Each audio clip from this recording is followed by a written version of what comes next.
E eu vou me apresentar rapidamente. Meu nome é Glauber Loures de Assis, eu tenho doutorado em Sociologia pela Universidade Federal de Minas Gerais, onde no momento eu estou no meu terceiro ano de pós-doutorado, onde eu estudo Sociologia da Religião, mas especialmente aquilo que no âmbito da Sociologia da Religião a gente convencionou, de alguma maneira, chamar de novos movimentos religiosos ou novas espiritualidades, e a minha tese de doutorado é sobre o Santo Daime. Quero dizer que é um prazer estar aqui nessa mesa, não só porque esse é um...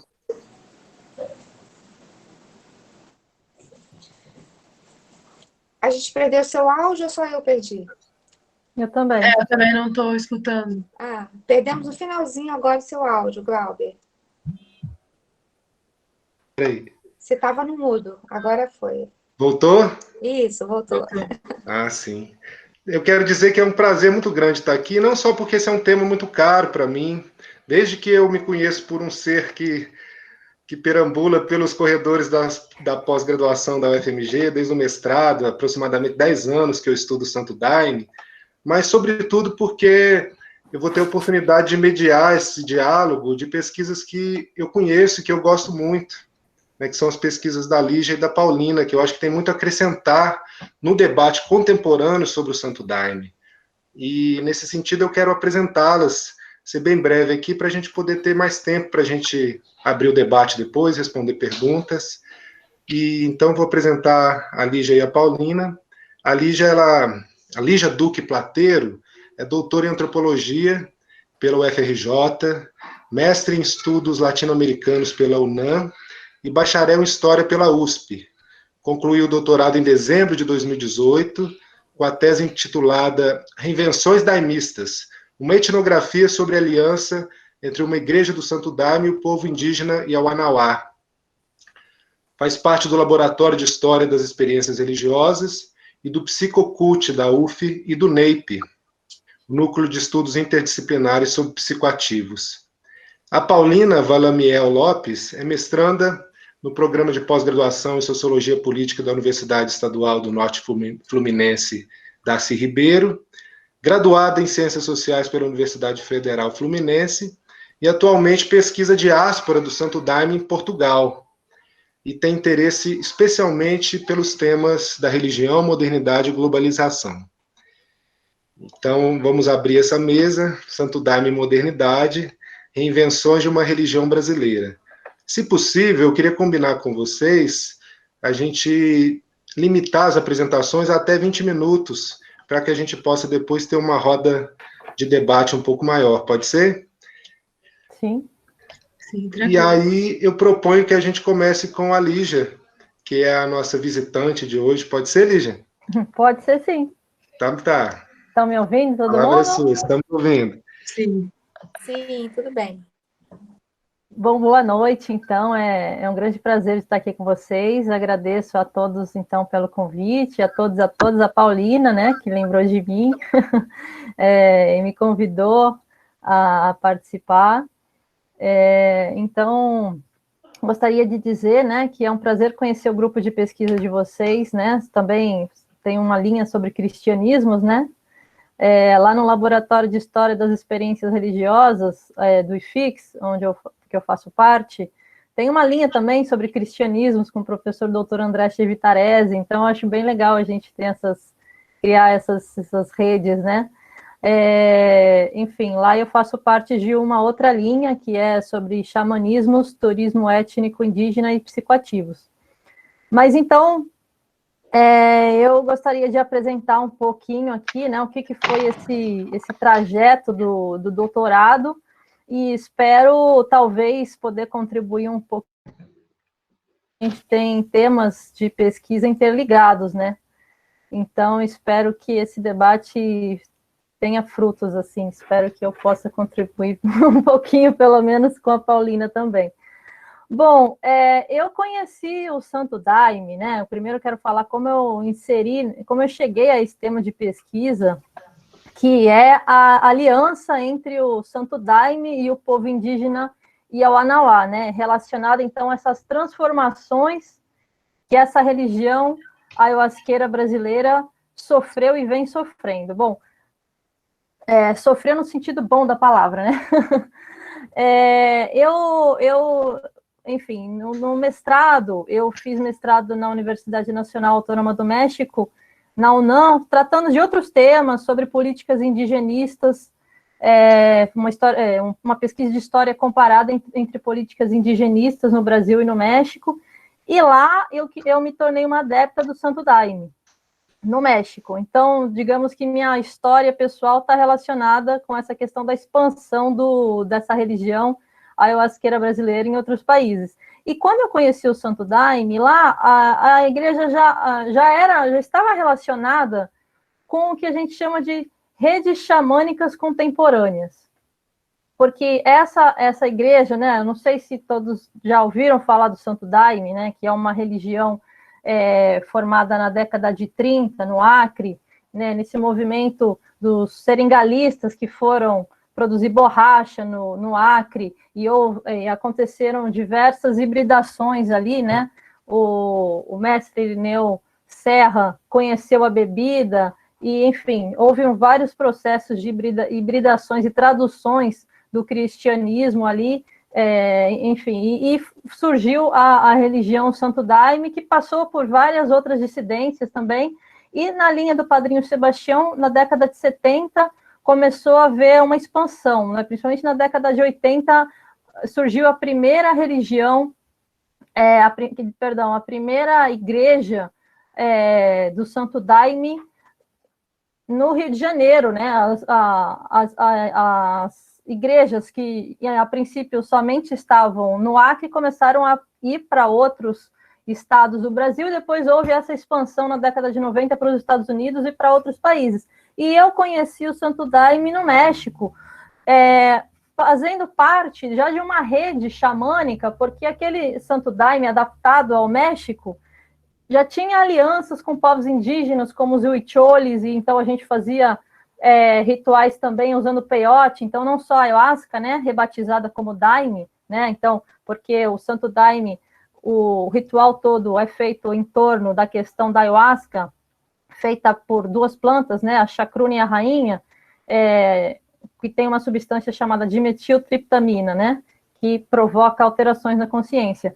E essa é a planta principal, digamos assim, né, as plantas, né, a substância, a planta mestra, que guia esses rituais, essa religião. Mas lá no México eu já vinha conhecendo rituais interligados com, por exemplo, os huicholes, com o peyote, e com outros povos indígenas, os mazatecos, com cogumelos. Então, eu já percebia transformações na religião que eu conheci já dessa maneira, né? E voltando para o Rio de Janeiro, vindo para o Rio de Janeiro, né, que eu sou de São Paulo, eu vim para o Rio de Janeiro em 2014, e eu entrei no programa de pós-graduação em Sociologia e Antropologia, pensando em fazer um outro projeto de pesquisa, pensando em falar sobre a conversão religiosa dos Kaiowá e Guarani do Mato Grosso do Sul a igrejas neopentecostais, que também está relacionado com a questão do cristianismo, né, as transformações dos povos indígenas com esses tipos de cristianismos. Mas eu me vi participando de rituais no Santo Daime, na Igreja Céu do Mar, que foi a primeira igreja brasileira criada fora do Acre, em 1982. E eu estava, enfim, participando desses rituais e comecei a perceber que ali tinha uma riqueza muito grande, né? E começaram a existir visitações de comitivas do povo indígena Yawanawá, que é um povo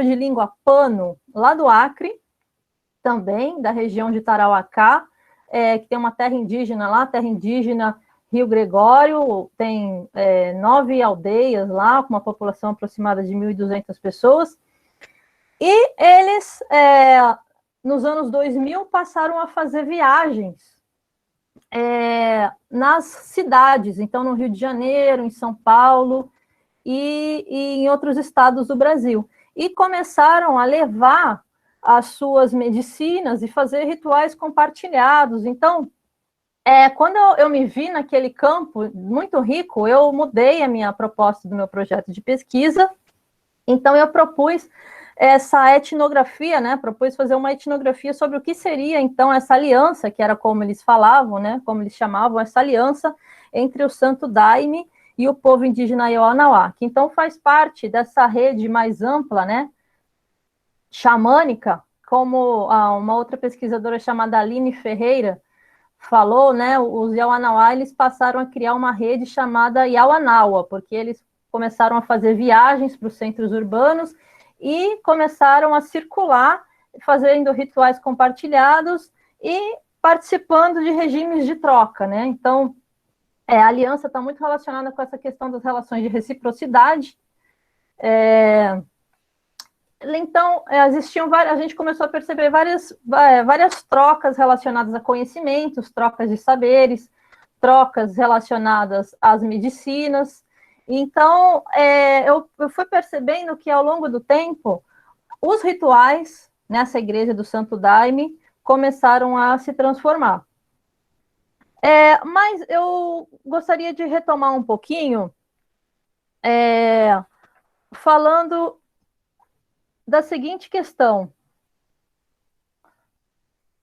Eu inicio a minha tese falando sobre essa questão das reinvenções, né? As reinvenções do que seria o Santo Daime. Porque dentro das discussões no campo, tanto acadêmico quanto político, existem uma série de discussões sobre o que seria o tradicional e o moderno dentro dessas religiões do Santo Daime. O Glauber tratou muito sobre isso na tese dele, né? E existem várias disputas políticas para o que é o mais legítimo dentro desse campo, porque tem várias igrejas no Acre que, enfim, participaram do processo de legalização da ayahuasca nos anos 80 e 90, e existem igrejas que se consideram as mais tradicionais, e existem outras igrejas que são consideradas menos tradicionais. Então, na verdade, essas categorias, o que é o tradicional e o que é o moderno, são utilizadas pelos atores para procurar maior ou menor legitimidade no campo, né? Nessa rede ayahuasqueira, né? Então, começaram a surgir pesquisas falando disso, o que seria a invenção dessas religiões e o que seriam essas reinvenções. Será que, então, essas outras religiões, essas outras igrejas que começam a ter as suas práticas religiosas transformadas, será que elas são menos legítimas? Então, começa a haver um embate aí. Então, na verdade, eu comecei a achar mais interessante, inclusive, depois que eu defendi a tese, eu comecei até a questionar um pouco esse conceito, porque eu acho que ele engessa um pouco a gente, porque essas religiões, como o próprio Glauber falou na tese dele, né, existe uma genealogia de um processo de construção dessas religiões que está relacionada a diversas hibridações e diálogos, né? O Santo Daime tem diálogos entre o que seria um catolicismo popular, um xamanismo mestiço, com o uso das medicinas, o espiritismo, tem várias categorias que são utilizadas, né, como os guias espirituais. Existe também esse diálogo entre o que é um xamanismo e essa utilização das plantas sagradas, e o contato com esse mundo astral e com os espíritos, e tem um diálogo, então, e umas analogias com o próprio espiritismo, né, que o espiritismo tem essa questão da mediunidade e essa relação com os espíritos. Então, eu achei até mais interessante, né, eu me debruçando novamente sobre os meus temas de pesquisa, agora mesmo tendo defendido a tese, mas, enfim, agora aperfeiçoando, procurando retomar alguns dados e repensando, eu até prefiro utilizar a categoria de transformação, pensando na noção de atualização da estrutura do Marshall Sahlins, nessa questão da antropologia histórica ou antropologia estrutural. Eu acho que, para mim, tem mais flexibilidade pensar como esses atores, em diálogo com outras religiões, seja, por exemplo, essa igreja do Santo Daime, que encontra esses Yawanawás, como eles vêm traduzindo esse outro e como eles vêm atualizando a sua própria estrutura, digamos assim, ou sua própria cosmologia nesse encontro. Porque, retomando um pouco, então, essa questão vou voltar a isso, mas retomando um pouco essa questão dessa genealogia da Igreja Céu do Mar, quando o Santo Daime chega no Rio de Janeiro, quem trouxe nessa Igreja Céu do Mar foi uma figura que chama Padrinho Paulo Roberto, um dirigente que é uma figura um pouco polêmica, mas essa é uma igreja vinculada espiritualmente pela linha do Padrinho Sebastião, né, que é a linha expansionista, e ele era um psicólogo, então os primeiros rituais tinham essa interpretação psicologizante, digamos assim.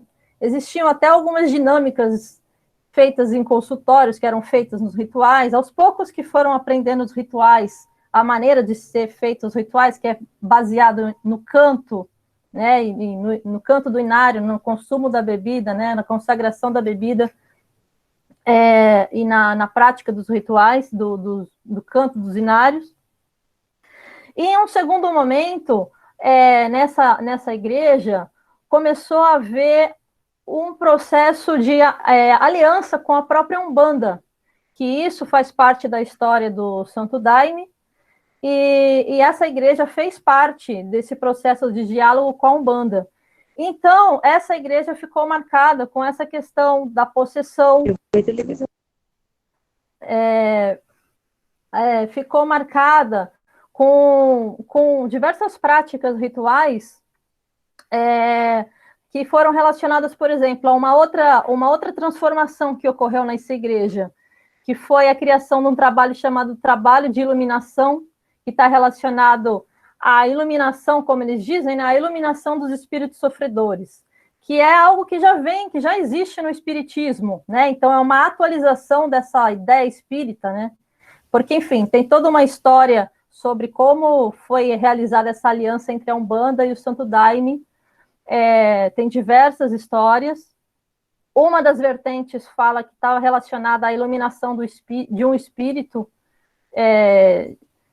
de Quimbanda, que teria entrado em contato com o Padrinho Sebastião, né, na figura do Ceará, mas, enfim, essa já é uma outra história, e enfim, outra vertente fala sobre a aliança com a Mãe Baixinha da Oxum, que é uma candomblecista e umbandista do Rio de Janeiro, e o próprio processo histórico relacionou a Igreja Céu do Mar a essa aliança com a Umbanda, porque o Paulo Roberto e a Nonata, que são os dirigentes dessa igreja, estavam juntos ao longo desse processo de formação de aliança com a Umbanda. Tudo isso para dizer que quando os Yawanawá chegam nessa igreja, como que os daimistas começam a traduzir, e eu gosto de utilizar o conceito de traduções equívocas do Eduardo Viveiro de Castro, como então os daimistas começam a traduzir esse xamanismo Yawanawá, né? Então, começam a ser realizados os chamados trabalhos dos índios, que são trabalhos como apresentações culturais dos indígenas, nos quais eles mostram as medicinas deles, como o rapé, que é feito de tabaco e cinzas de árvores. Começam a apresentar a sananga, que é uma planta que é feita como colírio. Começam a apresentar o cipá, que é uma espécie de defumação, é uma resina que é queimada. E tudo isso começa a ser traduzido como numa linguagem dentro da Umbanda. Os trabalhos dos indígenas começam a ser traduzidos de uma maneira como se fossem giras. A roupa utilizada era uma roupa como a gente usa nos trabalhos de giras, né, dessa vertente da Umbanda, que é roupa branca, né? Então, porque existia uma roupa apropriada para os rituais do Santo Daime e existe o experimentalismo, né? E nesses trabalhos usa-se uma outra roupa. Então, eu fui percebendo que o xamanismo Yawanawá foi sendo traduzido por essas classificações que já haviam no Santo Daime relacionadas a esse diálogo com os guias espirituais, os espíritos, e essa questão dos caboclos, né? Essa visão os daimistas têm sobre o que é o indígena, né? O que é o indígena? É o ser, o homem, ou a mulher que vive na floresta, é puro, então eles cuidam do meio ambiente, então eles começam a traduzir de acordo com as suas próprias classificações. O uso do rapé, por exemplo, foi adotado pelo Santo Daime, então começou a ser utilizado o rapé, né, que é esse pó feito de tabaco e cinzas de árvores, que é aplicado ou com um aplicador individual ou em duplas. E os Yawanawá, eles têm toda uma ciência da floresta relacionada a uma teoria sobre as substâncias, de transmissão de substâncias, de transformação corporal das substâncias, e parece que, pelo que eu percebi, isso não é muito importante para os daimistas. O que é importante não é nem tanto a procedência desse rapé, ou quem vai assoprar, coisas que são super importantes e fundamentais para os Yawanawá. Para os daimistas, trata-se de uma busca de cura, uma busca de entrar em contato com os guias espirituais, que muitas vezes são caboclos e caboclas da Umbanda, né? Então, existem essas traduções, essa absorção desse outro, mas parece que é um mudar para não mudar, porque, enfim, as interpretações continuam sendo a partir das suas próprias classificações. Ou, por exemplo, a utilização do cambô, né, que é uma vacina do sapo, que os Yawanawá utilizam para, como eles dizem, tirar o azar da caça ou a preguiça, né, e que é aplicado por um caçador. A melhor pessoa para aplicar o cambô é um caçador, né? Não tem lá entre os Yawanawá uma questão de uma sacralização do cambô, por exemplo. E aí, nas cidades, como isso vem sendo incorporado? Em diversas situações, isso é tratado como um ritual, um trabalho espiritual, e enfim, com um discurso sobre a cura, que não necessariamente é dessa maneira como os Yawanawá pensam, né? Então, outra questão que eu achei interessante na igreja foi a adoção também da planta mucá, que é uma planta, a planta mais importante dentro do xamanismo Yawanawá, que é uma batata amarga, e o filho do dirigente, dentro desse sistema de trocas, ele foi para a terra indígena Yawanawá e ele acabou fazendo essa dieta. Essa é uma história interessante, porque está relacionado com esse sistema de trocas. Então, eu vou tentar agora explicar um pouquinho melhor para vocês essa aliança, o que é essa aliança e como ela se relaciona com esse sistema de trocas e com algumas concepções dos Yawanawá também. Desde que os Yawanawá chegaram na igreja, eles trazem os seus saberes, os seus conhecimentos, as suas medicinas. Então, em troca, os dirigentes da igreja se sentiram obrigados a ajudar de outras maneiras. Por exemplo, ajudando em projetos econômicos. Aí, então, o dirigente da igreja conseguiu o Google Project, que era uma verba para que jovens Yawanawá fizessem as santas dietas, na verdade, santas dietas não, fizessem as dietas, que é uma maneira de conhecer a espiritualidade para os Yawanawá, é a realização de dietas, que são interditos, e o consumo das plantas. Né? Então, a gente está vivendo a pandemia, está ficando isolado, esse isolamento para os Yawanawá é uma coisa muito natural, até porque muitas pessoas estão tendo, mais pessoas dos Yawanawá estão tendo essa experiência de conhecimento xamânico, e faz parte da dieta ficar isolado na floresta, com restrições alimentares, restrições sexuais. Então, isso faz parte da forma de conhecer esse mundo espiritual para eles, né? Esse mundo outro, o mundo dos espíritos, e esse conhecimento advindo desse mundo dos espíritos. Bom, então, os Yawanawá foram à Igreja Céu do Mar. Então, como, né, em meio a essa troca, houve trocas de visitas. Então, os daimistas começaram a se sentir obrigados e com vontade de retribuir essa visita, e começaram a circular e a participar do turismo xamânico na aldeia Yawanawá. E essa questão do turismo xamânico é fundamental, porque para os Yawanawá, que passaram por um processo de cristianização na década de 70, muito do que eles faziam do seu xamanismo, né, os pajés, muitos já não utilizavam tanto, já não praticavam tanto, não consumiam tanto a ayahuasca, por exemplo, que para eles se chama Uni. Eles passaram por um processo de conversão religiosa pelas novas tribos do Brasil. E na década de 80, eles expulsaram esses missionários e passaram por um processo de reivindicações de lutas para demarcar as terras indígenas. Então, eles conseguiram demarcar essas terras indígenas. E nos anos 90 e nos anos 2000, eles começaram a ter esse contato com os daimistas e passaram por um processo que eles chamaram de resgate da cultura.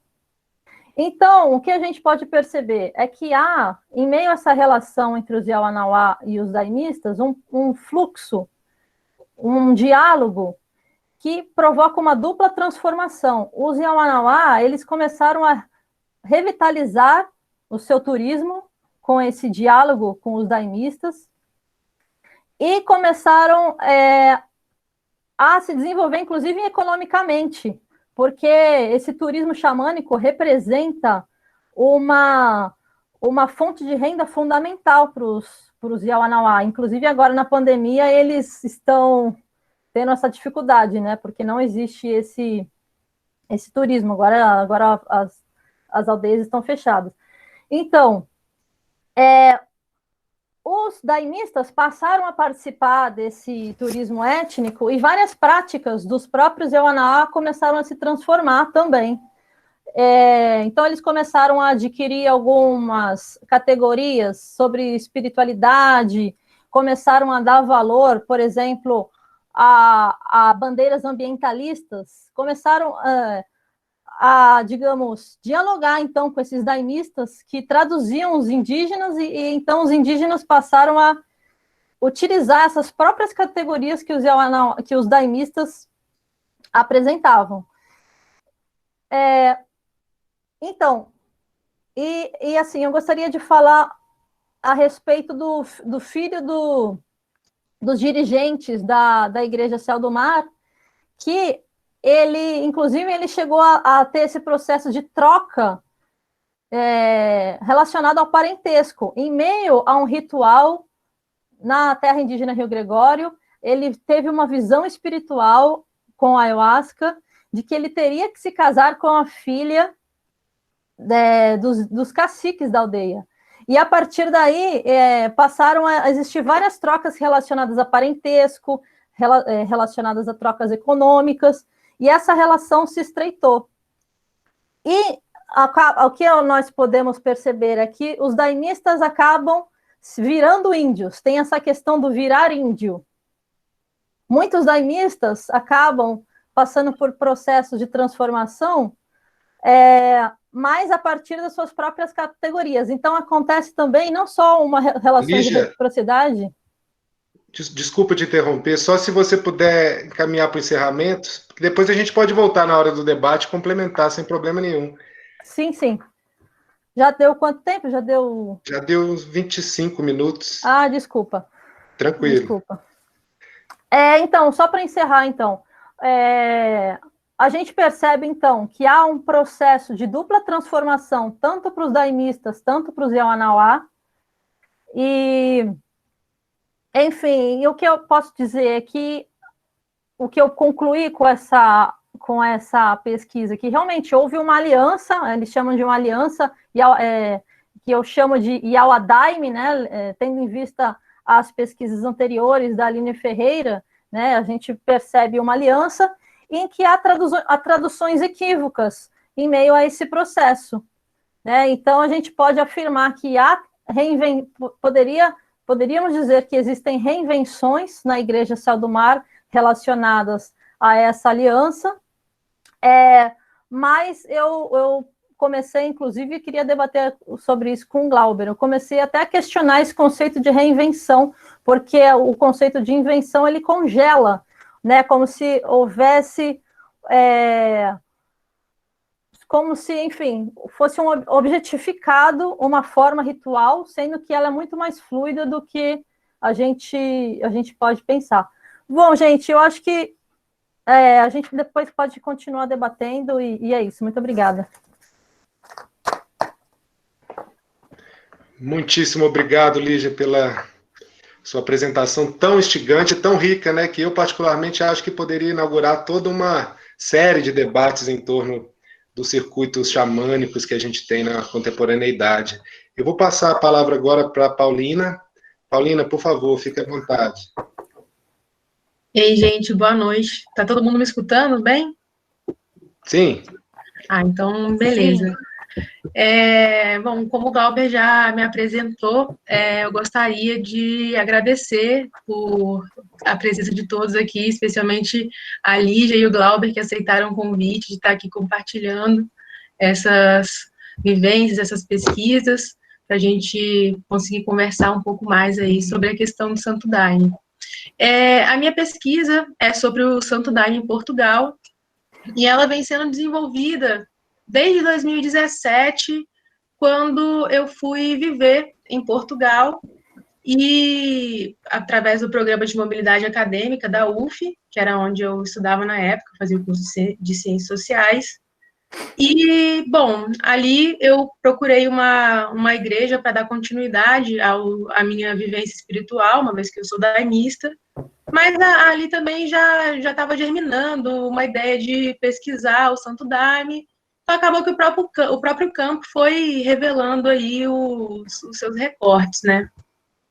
Então, aproveitando que a Lígia já explicou um pouco sobre o que é o Santo Daime, né? Então, eu gostaria de trazer já a questão da minha pesquisa, ou seja, como que o Santo Daime ele se configura em Portugal. Eu venho fazendo uma etnografia também, e nesse momento, né, agora de pandemia, planejava voltar a Portugal para dar continuidade ao meu campo, mas infelizmente ficou inviável. Então, eu tenho trabalhado na maior parte assim do tempo com o recurso da internet, onde eu venho colhendo algumas narrativas dos daimistas que participaram ou que participam de algumas cerimônias de Santo Daime em Portugal. Mas como que o Santo Daime ele chega então a Portugal, né? Então, uma coisa interessante é que não existem dados já pesquisados, levantados, sobre essa diáspora específica do Santo Daime. Então, o trabalho também tem passado por um levantamento desses dados e do mapeamento de toda a movimentação ali do Santo Daime no país. Até o momento, a gente conseguiu chegar em uma data oficial de onde foi registrada a primeira cerimônia do Santo Daime em Portugal, que foi em 1998, mais precisamente no dia 1º de outubro, dia da Santa Católica Santa Teresinha.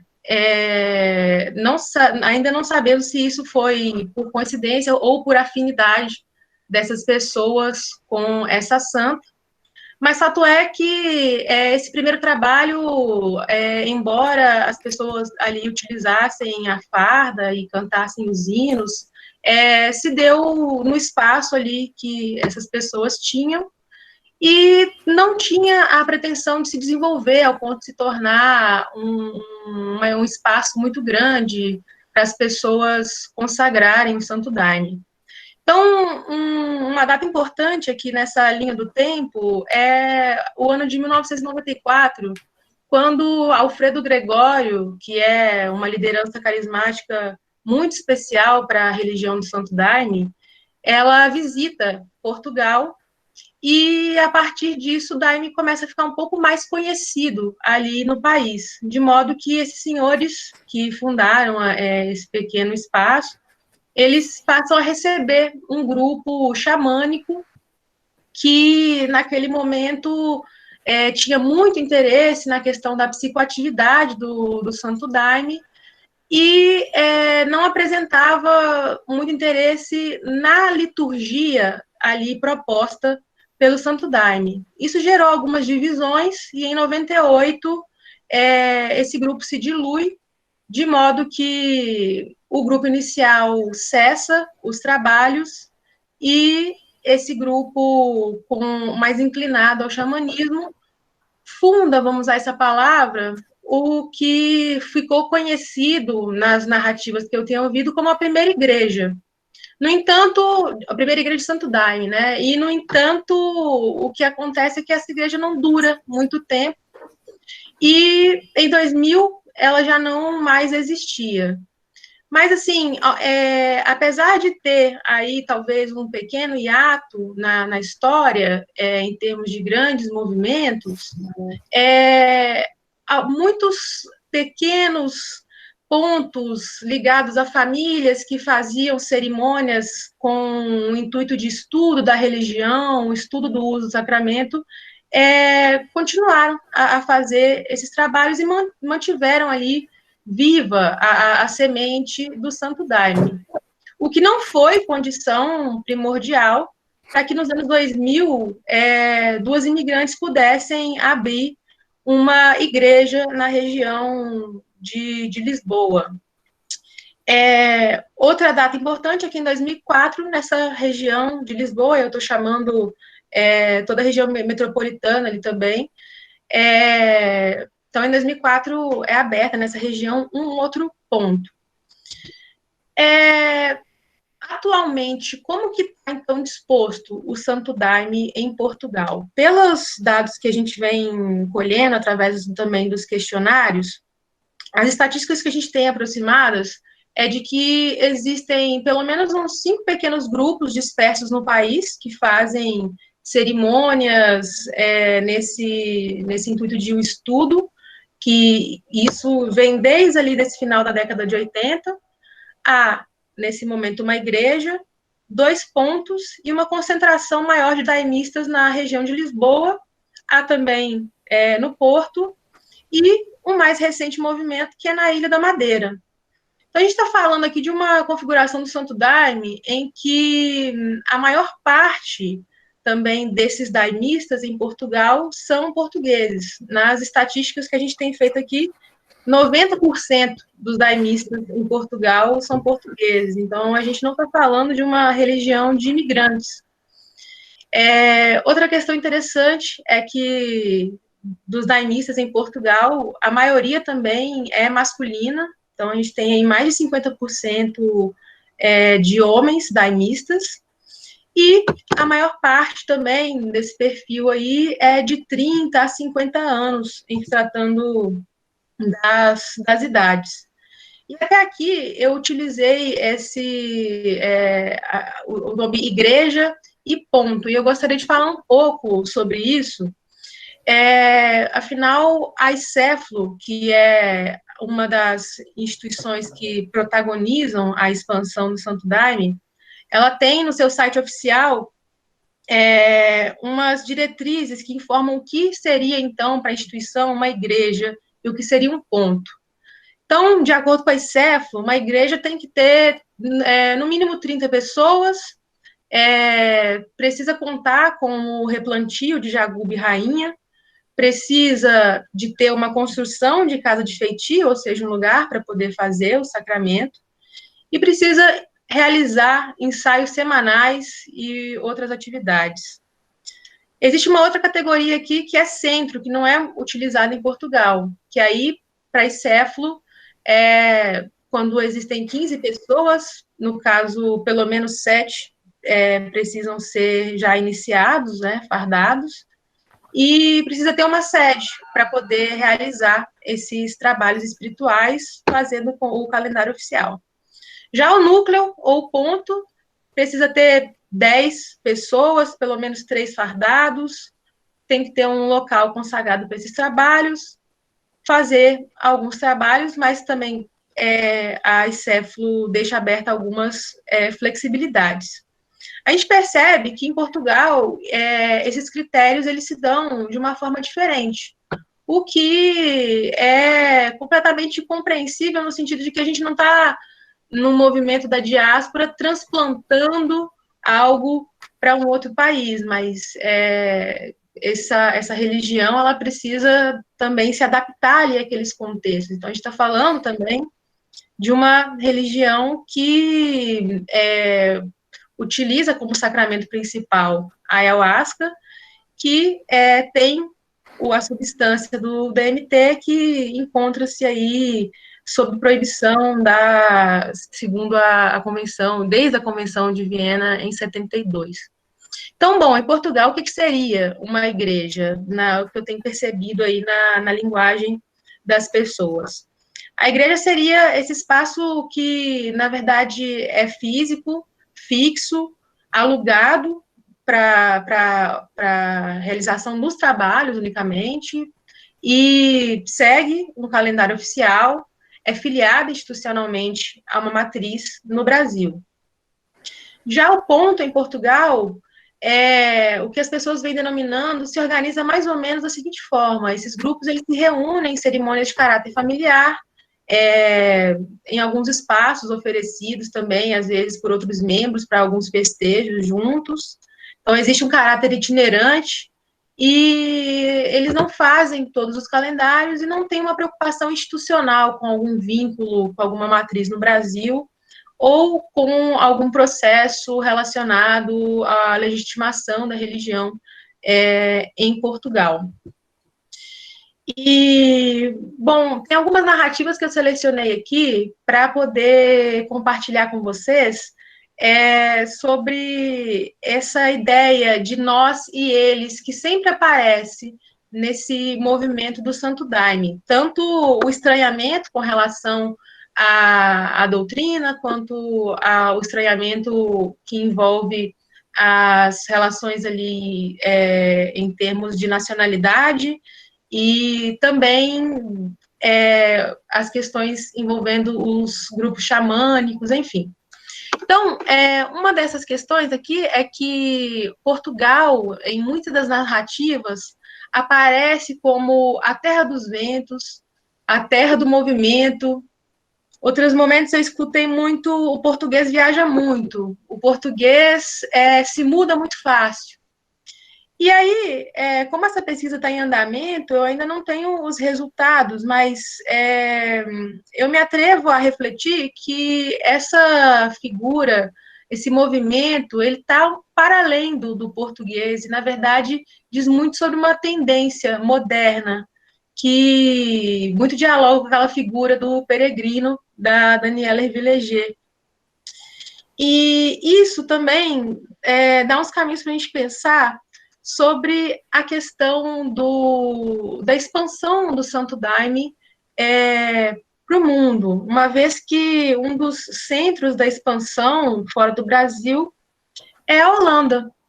E o que é curioso, porque Portugal, pelas semelhanças culturais com o Brasil, pela relação que vem sendo construída aí há mais de 500 anos, parecia até então ter um ambiente muito propício para que o Santo Daime começasse a se expandir por Portugal.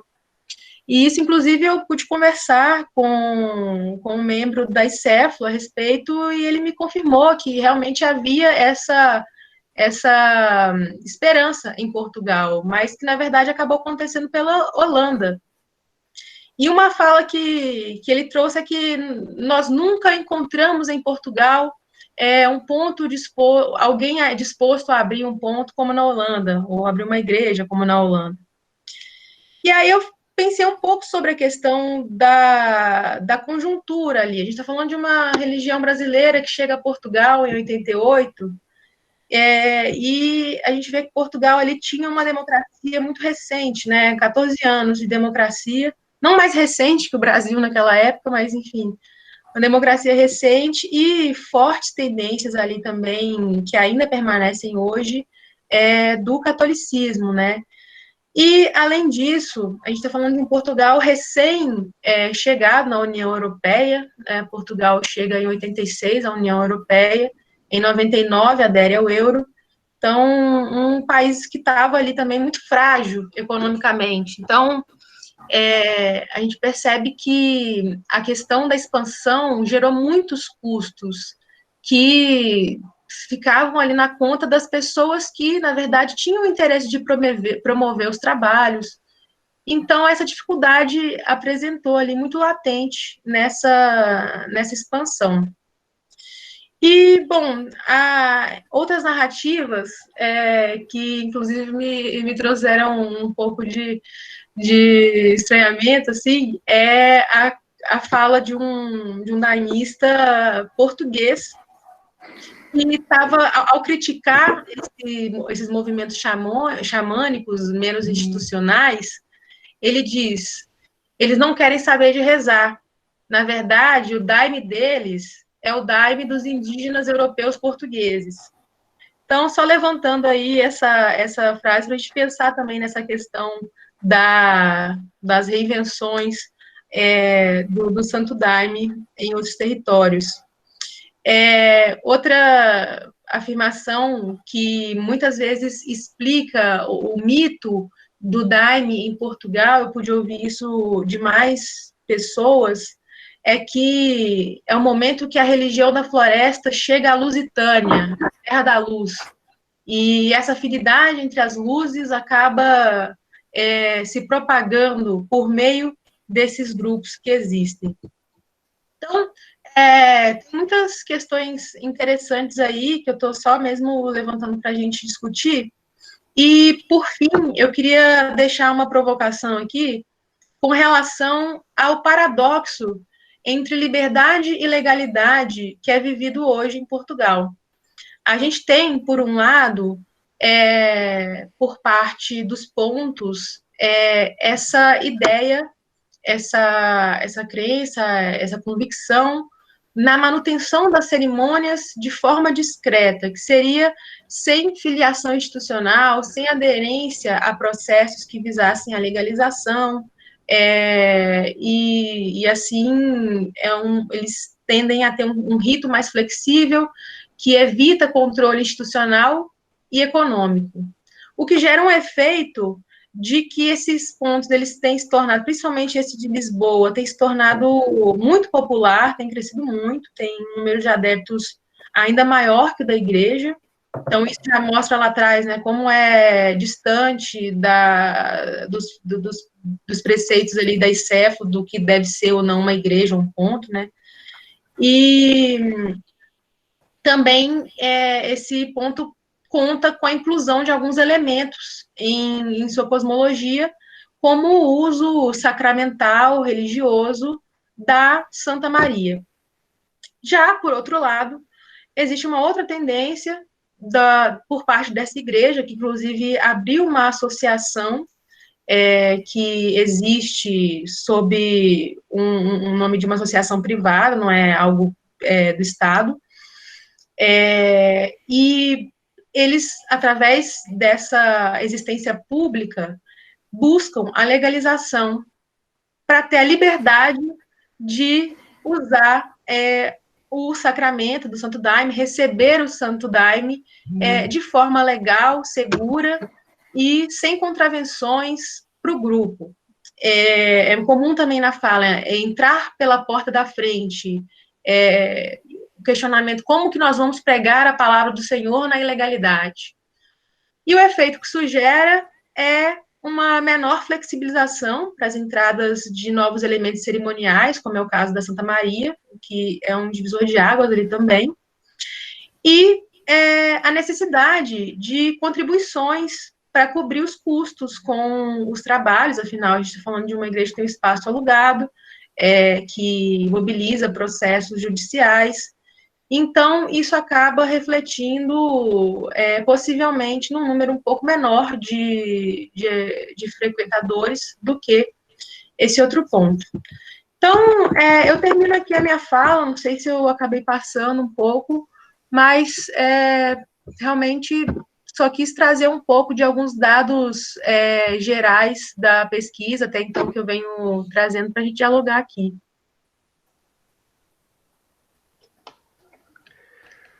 Muitíssimo obrigado, Paulina, pela apresentação tão instigante, tão original ao mesmo tempo, né? Muito pioneira. E antes eu queria falar algumas palavrinhas, mas eu queria perguntar para a Silvia, se for possível, até que horas que nós temos, só para controlar aqui as nossas perguntas e falas.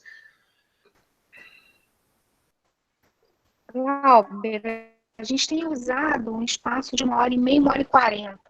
Mas, assim, isso não é tão rígido. A sala pode fechar às 10 horas, mas até porque, às vezes, o debate fica cansativo na maneira como as pessoas perguntam, mas, em geral, a gente tem colocado como padrão 1h35 de sala. Tá legal, muito obrigado, maravilha.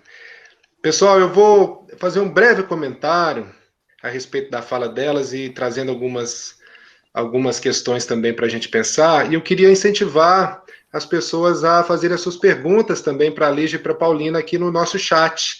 Por favor, utilizem o chat para fazer as perguntas de vocês, aproveitar essas pesquisas tão importantes, e enquanto eu estiver falando, essas perguntas podem ser feitas e a gente vai seguir a ordem na qual elas estiverem sendo colocadas, tá bom?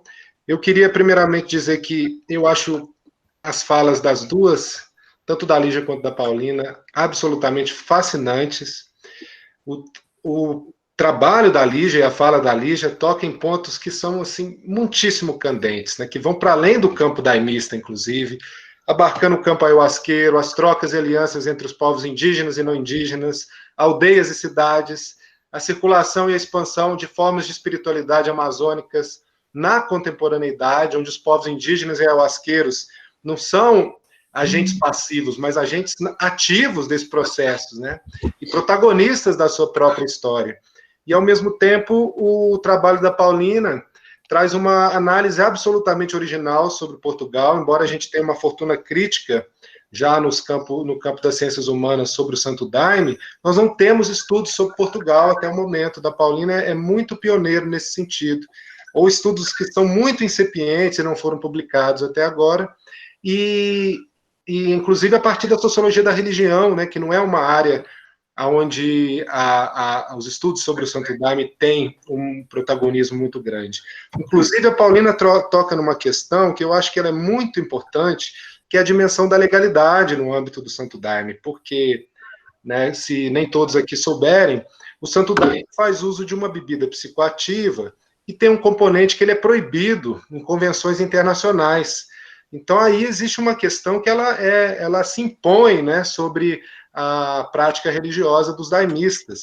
Inclusive, agora a gente teve uma situação muito interessante que, devido a todo esse momento político que nós estamos vivendo, no Facebook e nas redes sociais apareceu o avatar dos daimistas antifascistas.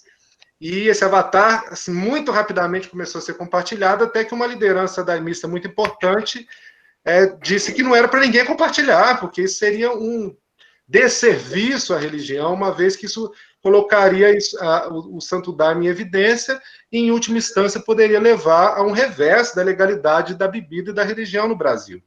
Isso eu acho, assim, muito interessante. A Paulina aborda isso muito bem no contexto de Portugal. E aí, eu estou lembrando do Luiz Eduardo Soares. Agora eu vou fazer o alto jabá aqui de alguém que estuda ayahuasca, para todos que estudam religião aqui no grupo. O Luiz Eduardo Soares agora está falando, né, desestimulando as pessoas a irem às manifestações, mas ele tem um texto sobre o Santo Daime, escrito em meados da década de 90, onde ele trata o Santo Daime como uma espécie de síntese do Brasil, né?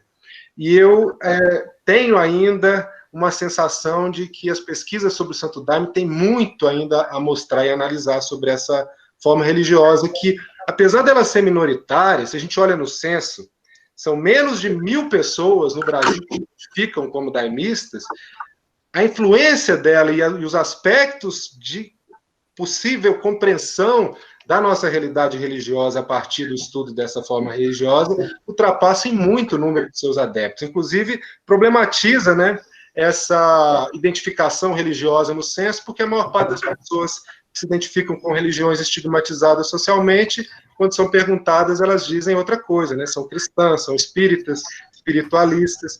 E aí eu queria brincar aqui, para entrar no campo dessa discussão sobre Santo Daime e modernidade, com aquele título do livro do Latour, né, do Jamais Fomos Modernos, e inverter justamente esse título, né, do Jamais Fomos Tradicionais.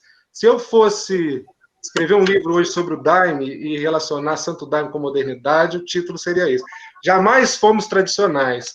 As religiões ayahuasqueiras brasileiras, muito embora elas sejam vistas como algo muito tradicional, né, inclusive por parte dos seus adeptos, elas são muito novas em termos cronológicos, né? O Santo Daime é a mais antiga delas, e se a gente for estabelecer um marco temporal de fundação do Santo Daime, que foi o primeiro ritual aberto ao público, o Santo Daime fez 90 anos essa semana, dia 26 de maio. Então é muito novo, né? Então, claro que tradição é um conceito importante, em certo sentido, certamente o Santo Daime é tradicional, mas, sobretudo, importante como uma categoria política, né? Mais do que como uma categoria analítica engessada. Né? Nesse sentido, eu concordo muito com a Lígia de que a gente precisa sair do engessamento de determinados conceitos com os quais a gente trabalha. E aí, 2 pontos. O primeiro é o Santo Daime como objeto de pesquisa para as pessoas do grupo que se interessam sobre religião de uma forma mais ampla. O movimento diaspórico do Santo Daime, ele é absolutamente fascinante. Apesar de a gente ter poucos milhares de pessoas que utilizam o Santo Daime como um sacramento religioso, essa religião, ela é, de acordo com as minhas pesquisas pessoais, uma das religiões que tem um processo de diáspora mais amplos do Brasil. Depois das igrejas neopentecostais, possivelmente o Santo Daime é o tipo de forma religiosa nascida no Brasil, que teve uma maior expansão. Então, tem rituais de Santo Daime que acontecem em todos os continentes habitados, em aproximadamente 50 países hoje. Isso permeado por um contexto altamente proibicionista, né? Isso eu acho que é muito interessante da gente pensar. E se a gente for pensar, aqui para utilizar uma frase do Bourdieu, de que o real é relacional, aí a gente tem um outro objeto de pesquisa muito legal com o qual as meninas dialogam, né? Tanto a Lígia quanto a Paulina, que é o real é relacional. Então, se o real é relacional, como é que o Santo Daime ele é entendido e ele é visto no Brasil e no mundo, em cada contexto no qual ele está presente? Então, se a gente vai olhar para o Santo Daime no Havaí, a gente percebe que as pessoas lá nos seus rituais louvam a deusa do vulcão. Se a gente vai para o Canadá, tem um ritual lá que se chama Black Eagle, cura, porque eles entenderam que o fundador da religião do Santo Daime, o Raimundo Irineu Serra, que foi um homem negro, nascido no Maranhão, que ele representa, de alguma maneira, uma aliança entre os povos do hemisfério sul e os povos do hemisfério norte. Ele foi simbolizado por uma águia negra que estabeleceria essa aliança entre os dois hemisférios no Canadá. Olha que interessante essa leitura muito particular. Na Alemanha, a religião do Santo Daime é proibida. Na Holanda, foi proibida atualmente, mas a gente tem uma particularidade muito interessante, porque a ayahuasca ela é ilegal, mas a cannabis ela tem uma situação de ilegalidade. Então, tem uma inversão do cenário brasileiro, onde a gente tem tolerância com a ayahuasca, mas não tem tolerância com a cannabis.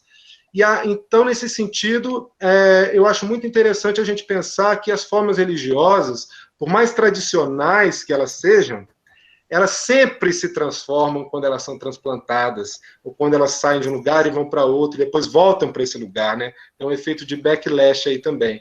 E nesse sentido, é muito legal a gente perceber que, no Brasil, talvez o Santo Daime seja menos reconhecido como algo brasileiro para a maioria da população do que fora do Brasil.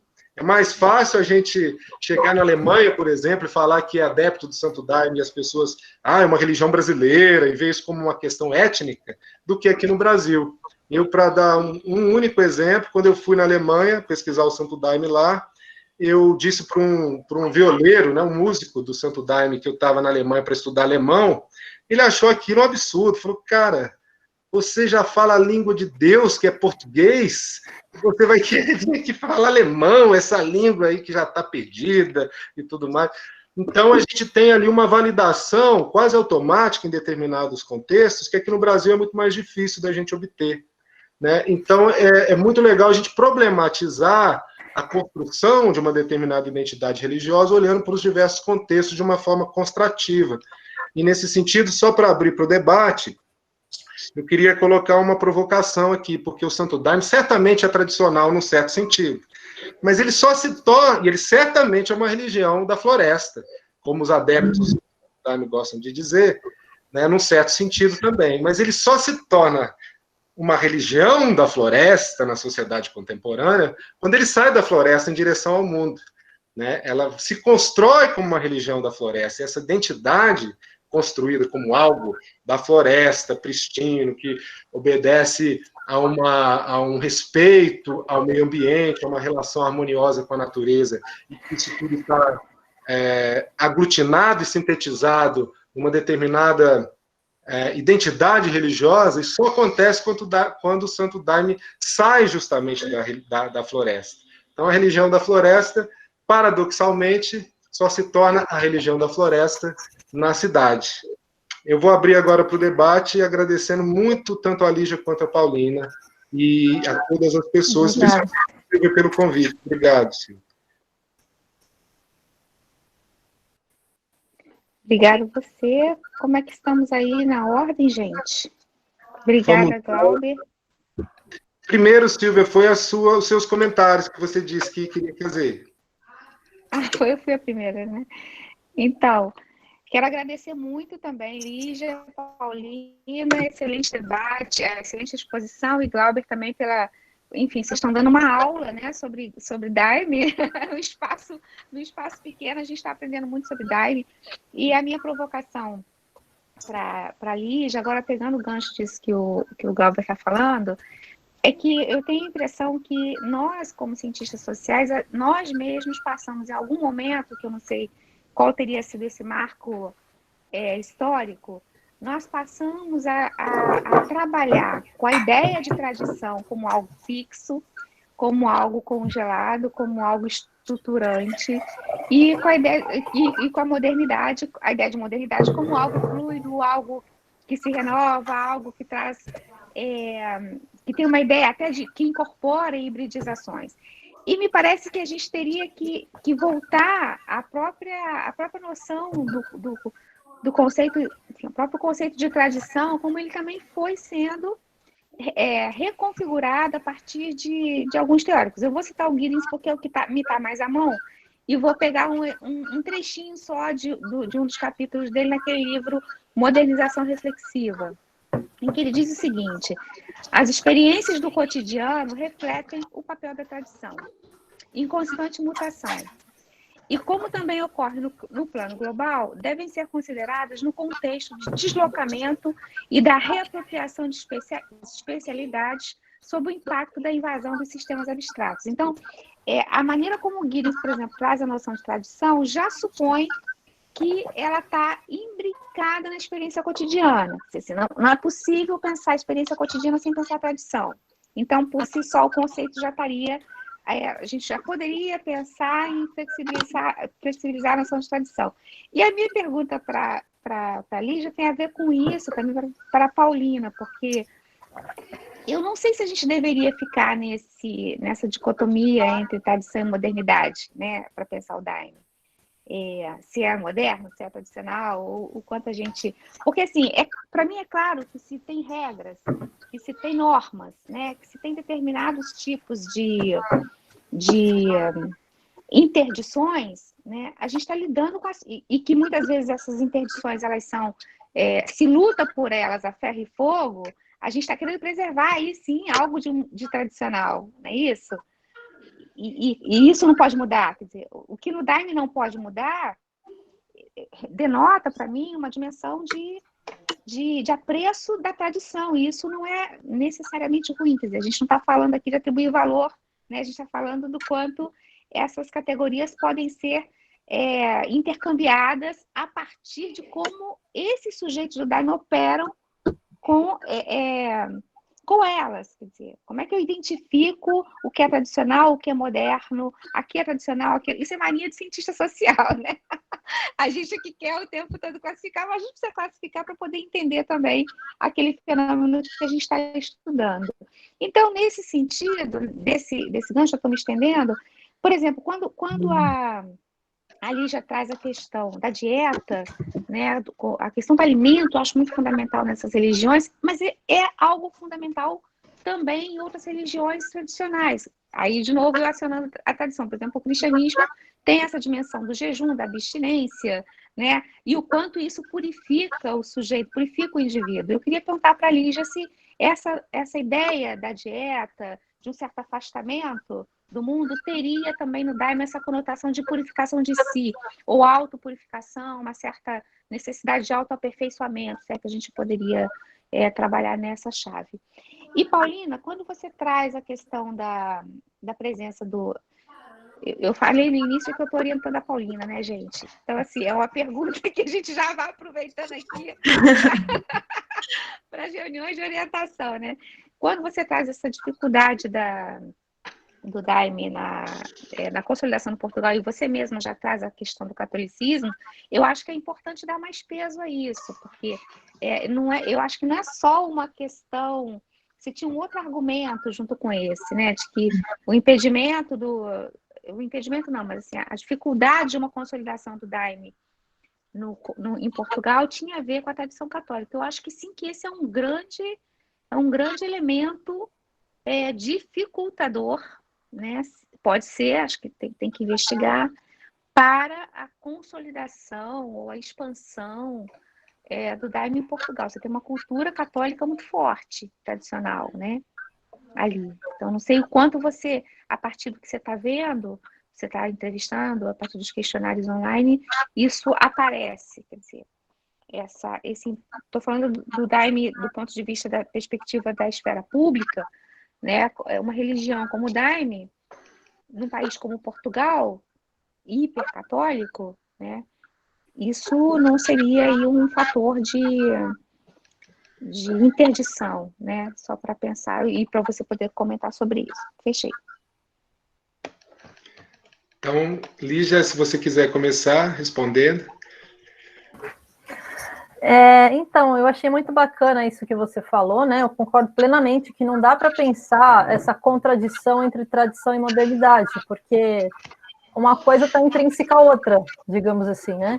Só que o que acontece é que, assim, a maioria dos pesquisadores da Ayahuasca ou do Santo Daime muitas vezes, são daimistas, e eles estão envolvidos nessas discussões políticas e debates políticos entre as igrejas.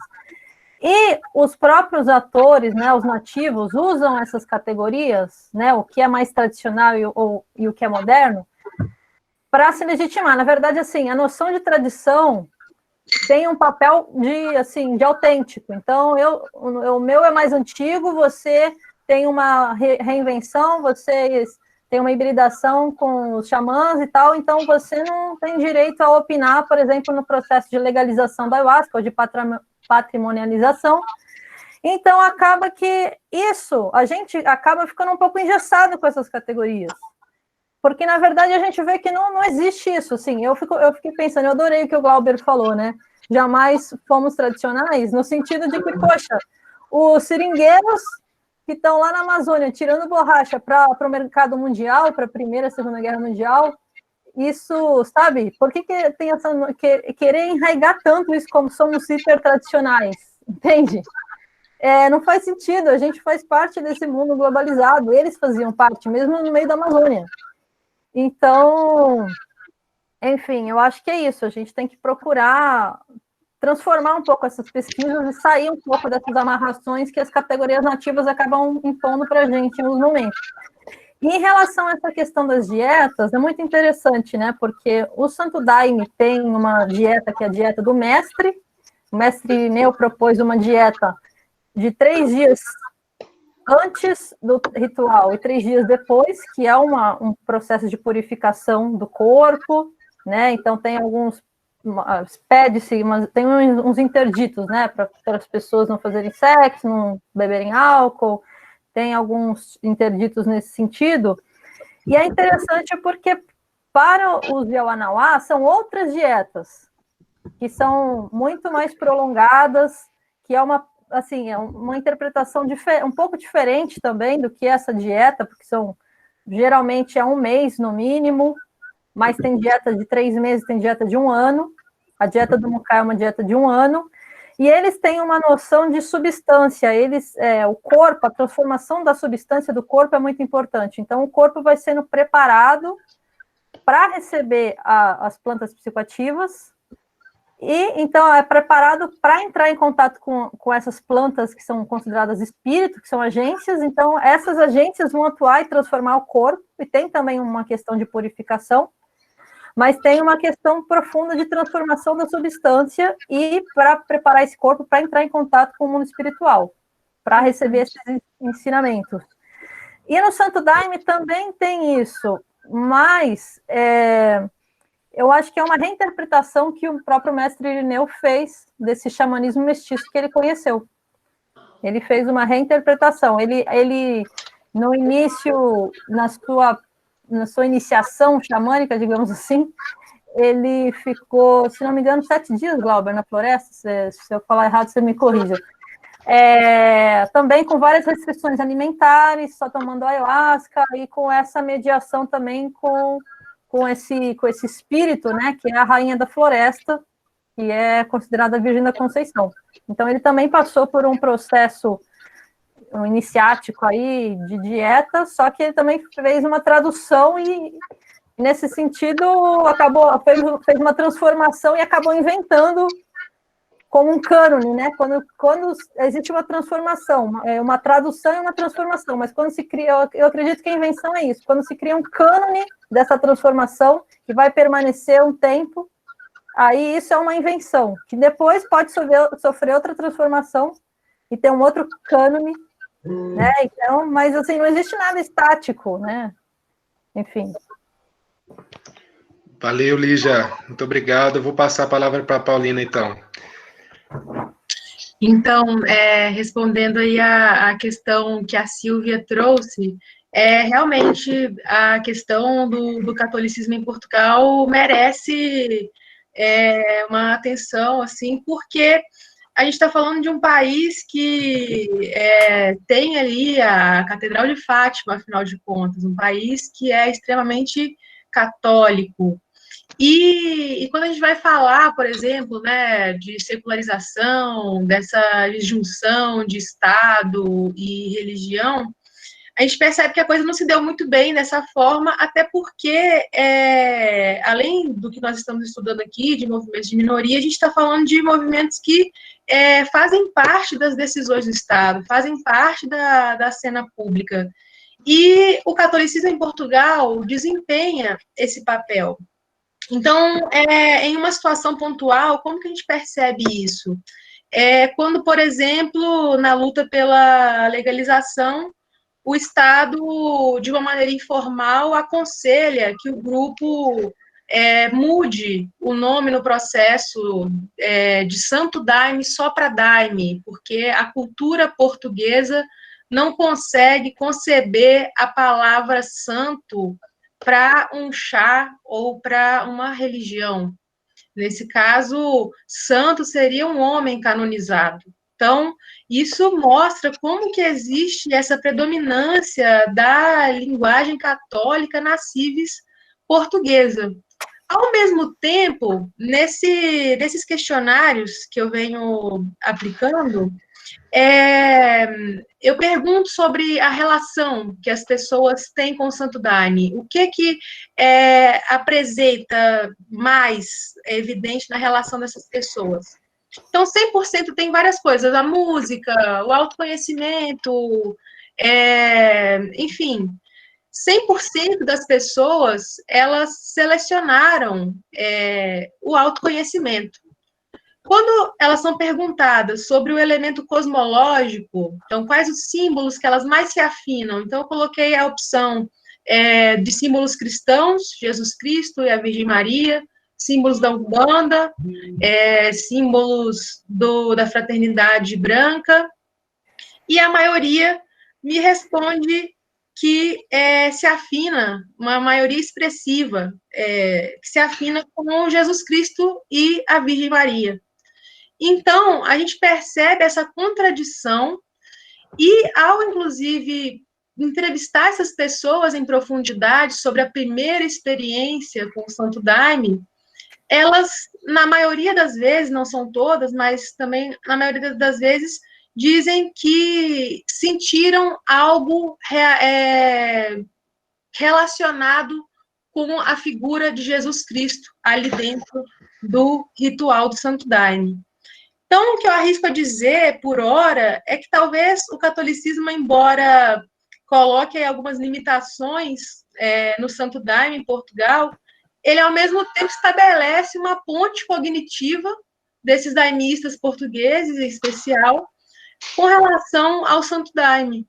que depois de feita essa ponte através dos santos católicos, existe uma aproximação, uma maior aceitação dos orixás, por exemplo, e dos outros elementos. Então, essa cristianização da bebida tem se demonstrado fundamental aí para a gente entender também a permanência, a existência do Santo Daime em Portugal. Não sei se eu respondi tudo. Muito legal, Imagina, Paulina. a gente está conversando, tá ótimo. Olha, gente, eu vou então passar as próximas perguntas e aí eu vou passar todas que a gente, 4 perguntas aqui para vocês responderem. Eu vou pedir, se for possível, para a gente tentar manter as respostas em até 5 minutos, que aí eu acho que a gente consegue até abrir mais uma rodada de perguntas, se for possível. Então, a Natália está perguntando para a Lígia o seguinte: Lígia, a Lígia falou um pouco sobre quando o moço da igreja tem uma visão e sobre ter uma relação de parentesco com a filha do ancião da aldeia. Ela pode retomar? Foi quando faz um link do nome da tribo e a ayahuasca e a relação de troca. Aí, depois, uma próxima pergunta é a seguinte: como o tema diz, Santo Daime e Modernidade, queria saber como está, hoje em dia, a questão da aceitação das identidades de gênero e opção sexual dentro da doutrina daimista, como uma releitura da tradição dentro do contexto cultural LGBTQ+, que vivemos hoje. Aí depois tem essa eu acho que é para as duas. E depois tem uma do Bruno Botelho Costa, fardado de Vitória, do Espírito Santo, para Paulina, que é a seguinte: sobre essas diferenças no tocante à institucionalização entre Brasil e Portugal, como você vê que lá eles compreendem a ligação, no caso da igreja, a igreja matriz? Esta relação difere de que forma, da maneira que alguns pontos no Brasil, filiados a Icéfalo, têm relação com alguma igreja matriz? É isso, gente, se vocês puderem retomar. E tem a pergunta da Heli também. Vocês sabem, alguém sabe quantos daimistas existem no Brasil e no mundo? Se alguém puder responder, por favor, pode falar. Então é isso. Lígia? Então eu começo? Tá legal. Então, desculpa por não ter sido tão clara na minha fala, ou, enfim, acabei cortando o raciocínio, mas a questão é a seguinte: os Ewanawá, eles têm uma visão um pouco diferenciada do que é o consumo dessa bebida, né? Porque para eles se chama uni. Por isso que eu tenho falado dessa questão das traduções equívocas, né? Por exemplo, os daimistas se relacionam, falam que são irmãs e irmãos. Os Ewanawá falam que são chai, que na verdade é cunhado ou cunhada. E a gente faz essa analogia, como se irmão e cunhado fossem a mesma coisa. Então, tem essa questão das analogias e dessas traduções em meio a esse diálogo, né? Então, para os Ewanawá, o Uni, ele é representado por uma jiboia. Representado não, né? Para eles é uma jiboia, né? Porque existe um mito, uma história de que um Ewanawá, ele teria sido capturado por umas jiboias que ele teria visto num rio, que, no ponto de vista da maneira como ele as olhava, eram mulheres. Então, ele foi capturado por essas jiboias, foi levado para esse mundo das jiboias, e lá ele aprendeu a usar o Uni, e quando ele percebeu que elas eram jiboias, ele vai embora, e ele sai correndo, ele foge, e ele leva esse conhecimento da ayahuasca, do Uni, para os Ewanawá. Então, eles têm essa noção que a gente chama de predação. Eles têm essa noção relacionada à caça também, né? Essa noção de que o Uni, quando se toma Uni, a gente olha com o ponto de vista da jiboia. E aí a pessoa tem as visões relacionadas à jiboia. Então, por que eu estou falando tudo isso? O Uni, ele é um agente, ele é uma planta espírito. E quando os daimistas vão para a aldeia tomar o Uni, de certa maneira, pelo que eu tenho observado, eles são capturados. Eles são capturados e eles têm visões, e a partir dessas visões eles são agenciados para participar da vida dos Ewanawá. Então, os visitantes nas aldeias Ewanawá, nas festas, eles são parentes, mas eles são afins.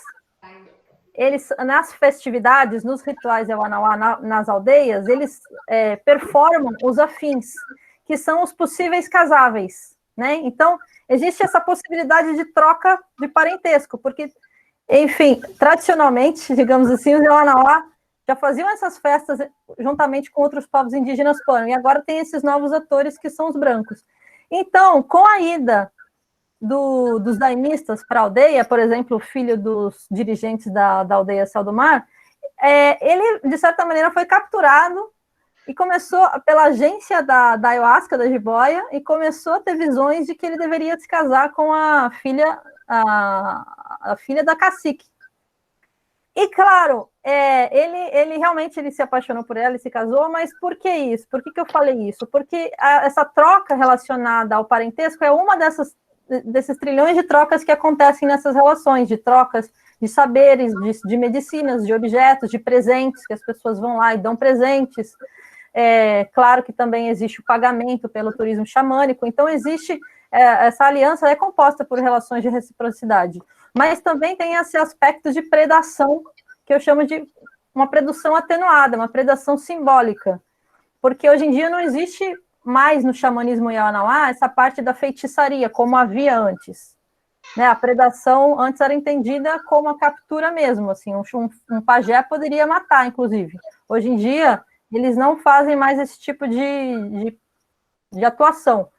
Mas os não indígenas, eles são agenciados para atuar em prol dos Yawanawá, e eles se transformam em Yawanawá, inclusive através de um casamento.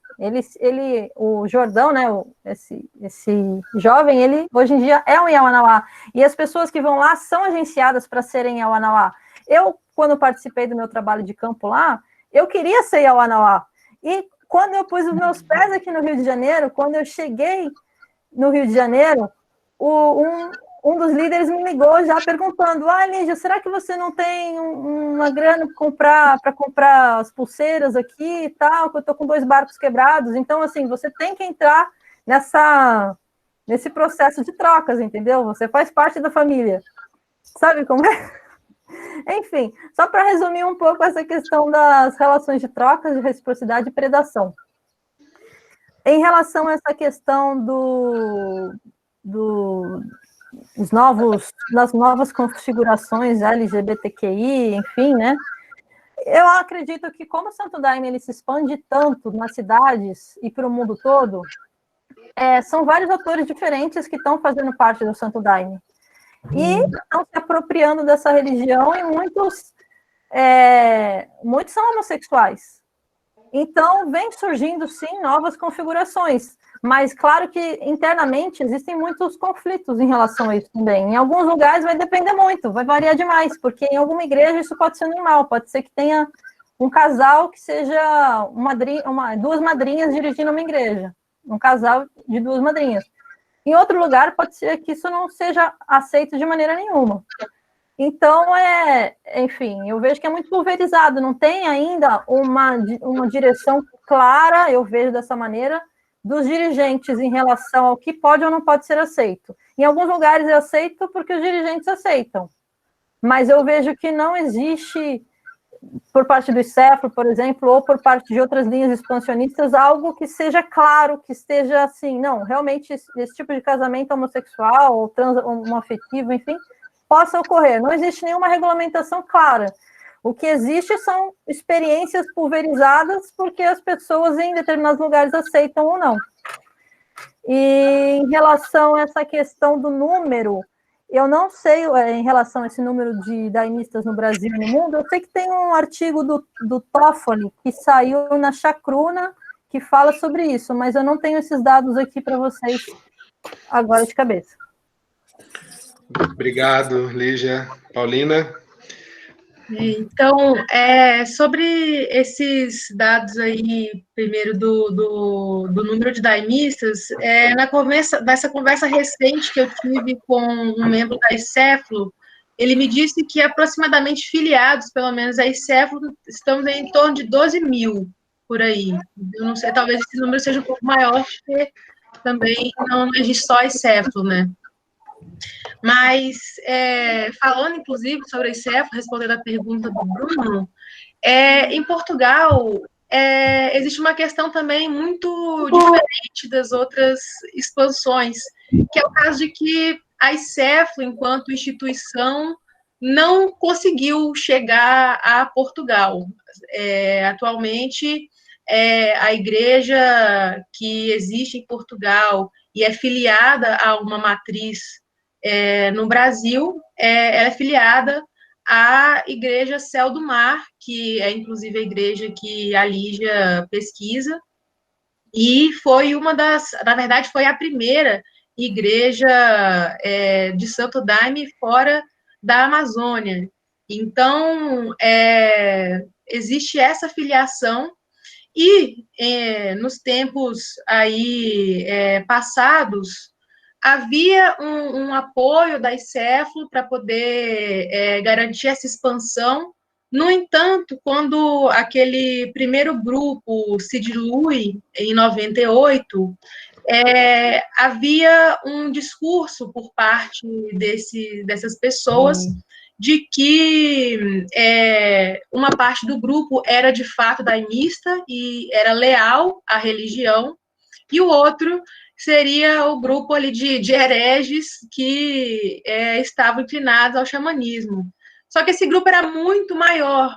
Então, nesse momento, a encéfalo mantém o apoio e o abastecimento dessa igreja, do que vem a se tornar uma igreja, e que depois se dilui, também por questões ali relacionadas a algumas contradições com a encéfalo, e, nesse caso, acaba, talvez, rolando uma situação de que a encéfalo acaba ficando um pouco queimada em Portugal também, por parte de alguns daimistas, porque o que é visto é que não houve lealdade da instituição com o Santo Daime, mas sim uma busca pela expansão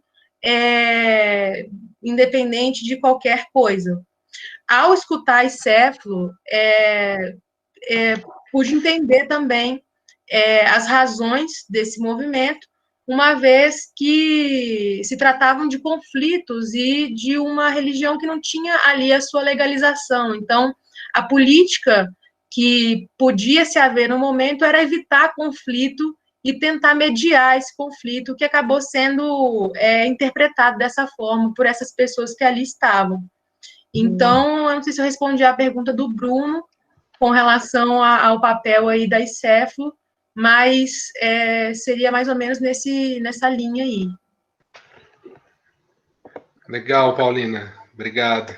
Gente, vamos passar então para a nossa última rodada de perguntas, começando pela pergunta da Giovana Sarto. O comentário dela é o seguinte: parabéns, Lígia e Paulina, pela discussão, muito interessante. A minha questão vai para a Paulina. Ela falou um pouco de elementos que aparecem na fala dos entrevistados quanto à estrutura do Santo Daime por lá. Mas eu queria que ela falasse um pouco mais sobre sua própria percepção desses ventos de Portugal, que parecem dar a tônica ao campo do Santo Daime em Portugal. Como foi sentir as contradições estando no campo, como observadora participante iniciada? Então, essa é uma pergunta da Giovana Sarto. E também temos outras perguntas aqui.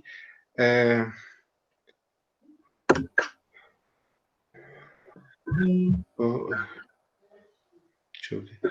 Eu acho que é essa, né?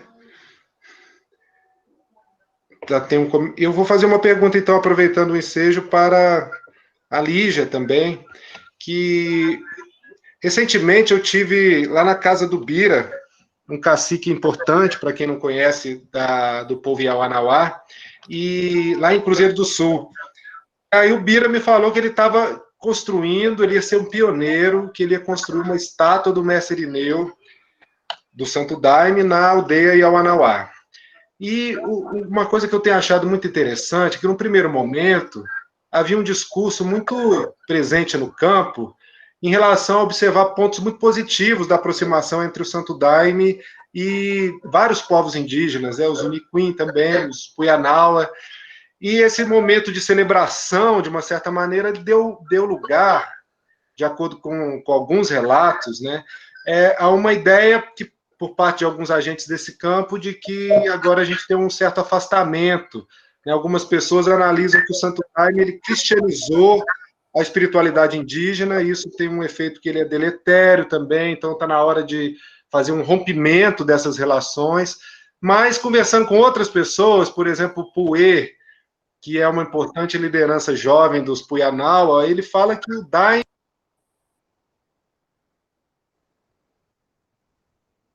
Ficou mudo.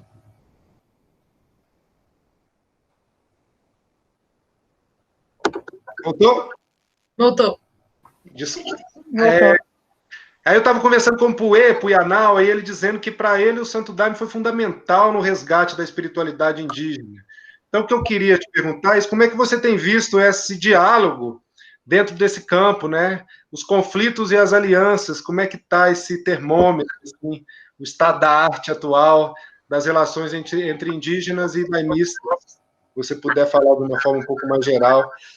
É isso, gente. Então, podemos começar com a Paulina agora, que foi a primeira pergunta endereçada para você.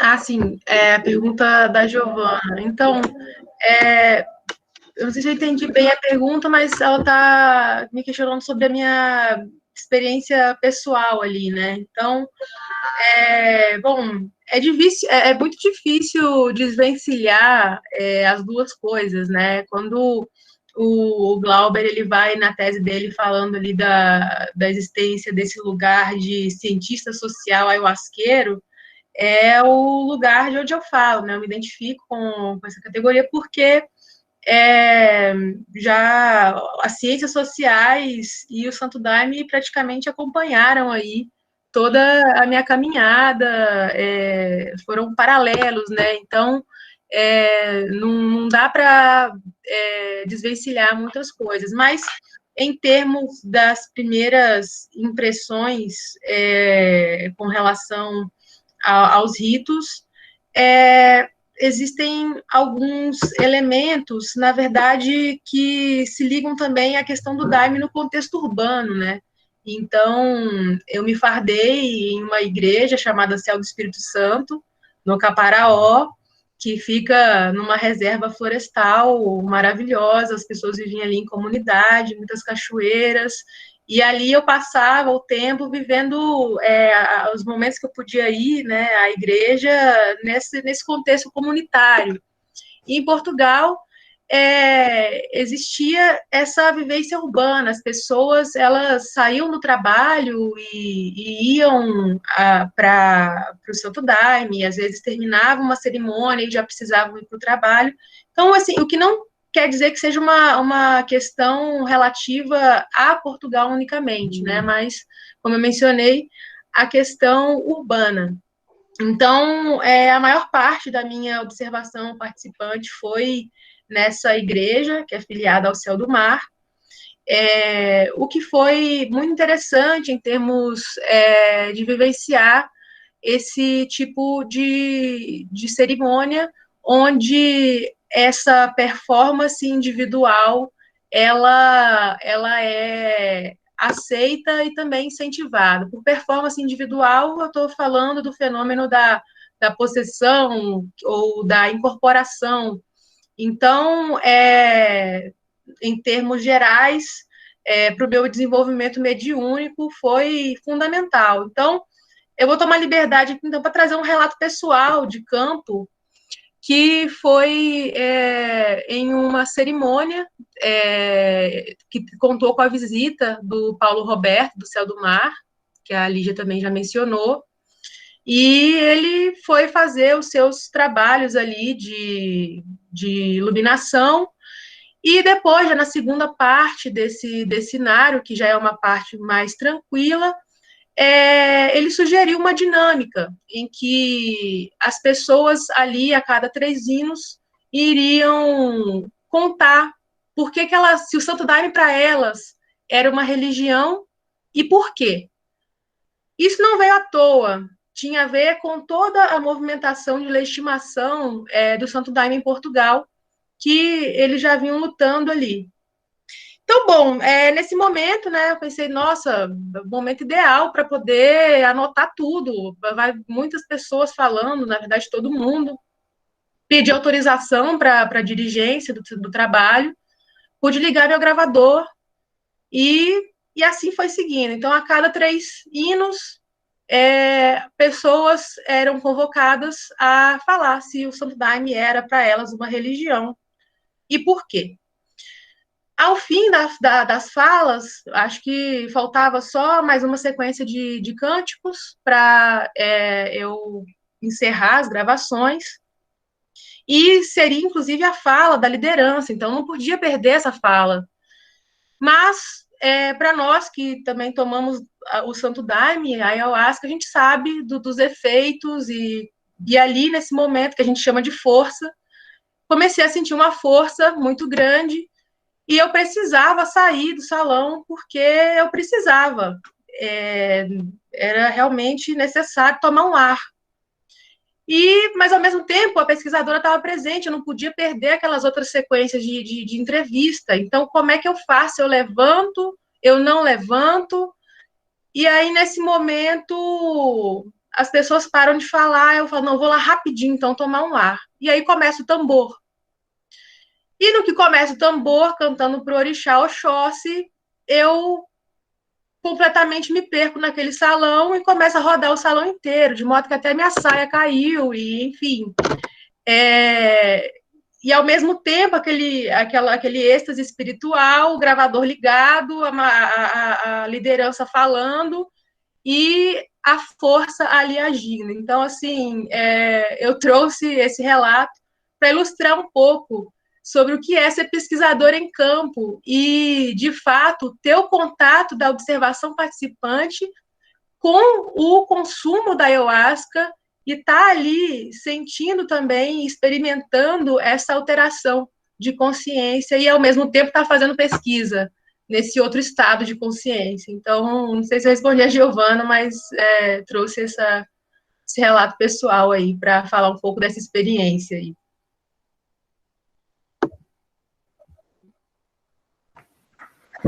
Muito obrigado, Paulina. Lígia, fica à vontade. Adorei escutar a sua experiência, Paulina. Me identifiquei bastante, viu? Vários momentos, assim, situações inusitadas que ninguém acredita. Aí onde começa a daimista e onde termina, né? E a pesquisadora é muito complicado. Mas, enfim, em relação à pergunta do Glauber, né? Bom, eu não sei se eu vou conseguir falar, acho que eu não vou conseguir responder essa pergunta no sentido de estado da arte sobre as relações entre os Santo Daime e os indígenas, né? Isso é de uma reflexão um pouco mais aprofundada. Inclusive, eu também gostaria de saber mais dessa sua conversa com o Biraci, achei ótimo, que bom que você conseguiu ir até a casa dele e conversar com ele. Mas o que eu percebo é o seguinte, os Yawanawá, eles foram muito pioneiros nessa questão das alianças com o Santo Daime. E, realmente, os Yawanawá, eles tinham passado por esse processo de conversão ao protestantismo, né, com as novas tribos do Brasil. Inclusive, uma liderança da geração anterior, né, o tio do Bira, tinha se tornado um pajé pastor. E para algumas pessoas isso não era conflituoso. Para a Cacique Mariazinha, por exemplo, ela tem boas memórias ainda dos pastores. Mas essa geração nova de lideranças como o Bira e o Tática foram as lideranças que expulsaram os pastores.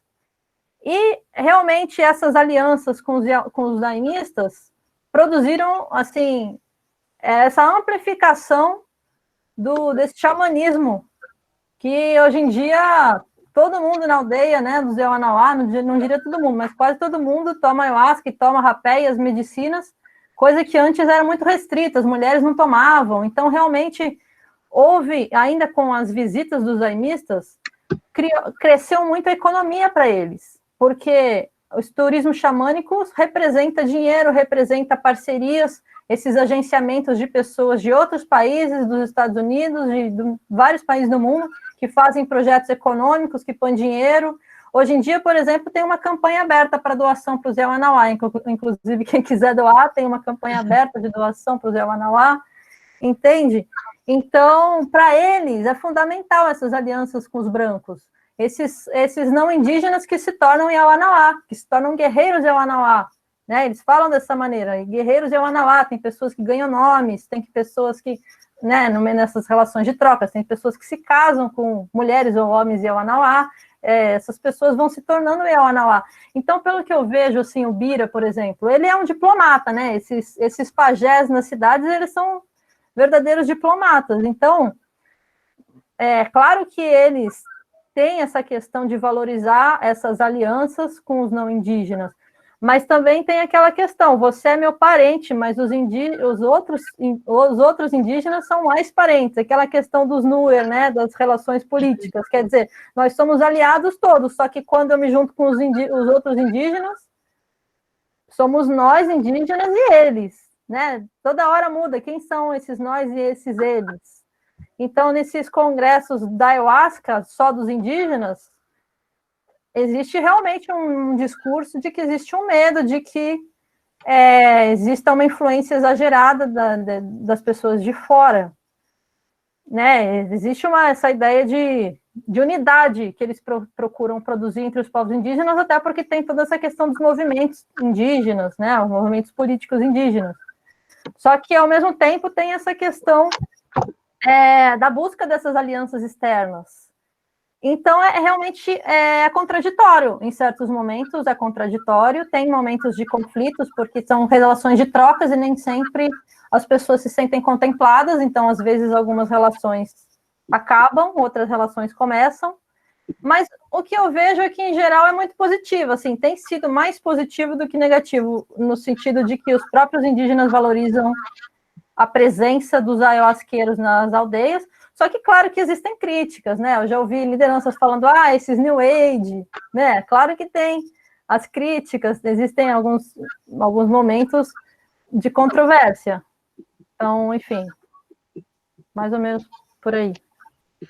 Legal, obrigado, Lígia.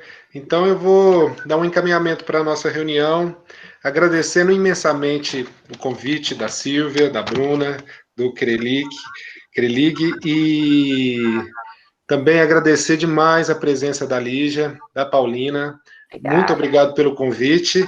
A todos também, todas que nos acompanharam com as perguntas e comentários. E provocativo, sim, eu estou fazendo um papel deliberadamente provocativo em alguns comentários, só para aproveitar que a gente tem pouco tempo para discutir coisas que elas são muito amplas. E nesse sentido, eu deixo uma última provocação para a gente pensar que os daimistas, de forma geral, gostam de pensar sobre si mesmos como pessoas ligadas a uma prática religiosa pacífica e que inspira a paz, né? Mas quando a gente vai discutir, conversar sobre a relação do Santo Daime com a modernidade, as relações de troca estabelecidas nesse contexto, né, conforme tanto as apresentações da Lígia como a da Paulina nos mostra, um campo altamente permeado de conflitos também, né? Isso é muito interessante. Então, queria deixar essa questão para a gente pensar também, né? Os conflitos dentro dessa forma religiosa altamente porosa, né? Altamente relacional. Obrigado, pessoal. Eu quero passar a palavra para a Silvia e agradecer pela oportunidade. A gente que agradece, excelente debate, excelentes trocas aqui, aprendizado, eu realmente gostei muito. Eu queria também falar uma coisa que me ocorreu aqui durante a conversa com vocês, quando a gente falou dos números, né? E a gente que pesquisa campo religioso brasileiro, vocês estão me ouvindo bem? A gente acaba querendo sempre mapear esses grupos, né, no campo quantitativamente, para além da importância e da relevância da gente fazer as nossas investigações qualitativas. E aí eu fui recorrer a um material que foi publicado pela PUC, que é o Atlas da Afiliação Religiosa, é o primeiro, de 2003. E ali o Daime, ele é enquadrado pelo IBGE dentro das tradições indígenas. Então, e entra em outras religiões. Então, assim, tradições indígenas, Santo Daime, União do Vegetal, Barquinha, Neo-Xamânica e outras. Então, essa coisa de ter o número subestimado no Brasil tem a ver também, enfim, com as chamadas religiões minoritárias. O IBGE, me parece, isso é no primeiro censo, o censo de 2000, quer dizer, o censo de 2000 que classificou como tradições indígenas. No censo de 2010, ele se mantém como outras religiões, ou religiões espiritualistas e tal. Então, exatamente, o IBGE, a Bruna está lembrando aqui que a Barquinha também utiliza o ayahuasca, e então acho que talvez seja uma questão para os pesquisadores do Daime em relação ao próprio IBGE, né? Porque eu me lembro que, estou fazendo já um parênteses aqui, porque Clara Mafra, quando pensava que foi a fundadora do grupo de estudos do cristianismo, quando pensava nessas classificações do IBGE, a gente conversava muito, né? Como é que a gente chega numa classificação, ajuda o IBGE a pensar uma classificação realista do campo religioso brasileiro, né? Que não implique nesse enquadramento o tempo todo que você vai reduzir o número de adeptos. E aí no Twitter, me parece que tem alguém que vocês mencionaram aqui, né? Que está dizendo que, então assim, nos números de 2003, por exemplo, você tinha 17 mil pessoas apenas no Brasil, se você incluir Xamânica, Barquinha, União do Vegetal. Então, eu acredito que lá já estava subestimado esse número, né? E aí estou vendo aqui no Twitter que tem uma pessoa, que é o Toffoli, acho que vocês mencionaram, né? O Luiz Fernando Toffoli, e aí ele vai dizer que em 2010 o censo classificou também 17.255 pessoas se declarando como membros do Daime, mas que certamente esse número está subestimado e que teria uma pesquisa da Fiocruz, né, que chegou a um número de 567 mil indivíduos que usaram a ayahuasca apenas uma vez na vida, pelo menos que já passaram, né?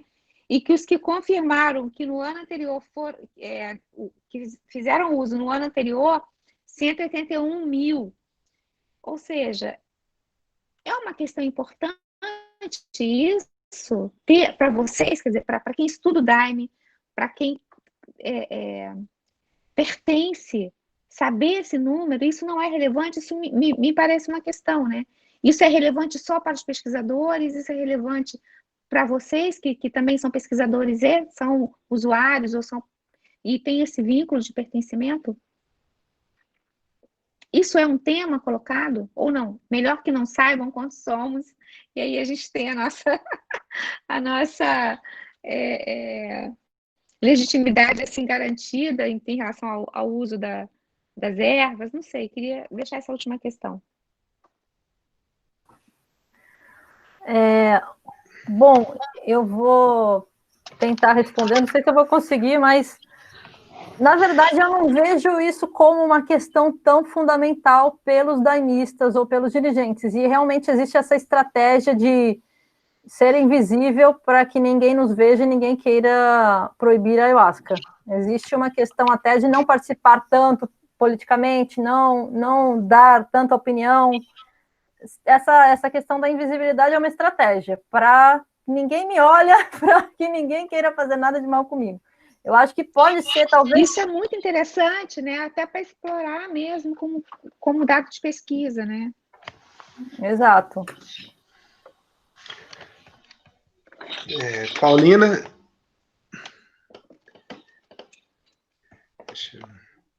Paulina quer responder também, Paulina? Você está muda, Paulina. Pronto, agora vocês estão me escutando? Seu microfone. Não, que a apresentação da Silvia me trouxe essa questão última que eu levantei a respeito da questão em Portugal, né? O manter-se discreto para que, assim, possa ter liberdade dos meus ritos e dos meus sacramentos, das minhas medicinas, para um grupo e para o outro, que, na verdade, não vamos, claro que com uma certa discrição, mas vamos tentar uma legitimidade diante do Estado e nos tornar públicos para, assim, ter o uso legal da bebida. Então, acho que são duas tendências muito interessantes que aparecem aí, especialmente no que a gente vai falar de como que as diferentes linhas do Santo Daime elas vão se expandindo aí ao redor do mundo, uma vez que o Daime não é uma religião homogênea, né? Então, acredito que cada linha acaba optando também por uma via. Inclusive, isso é uma questão de muito interesse na pesquisa do Santo Daime, quando a gente toca lá atrás, né, nas instituições como a Céfalo e por aí vai.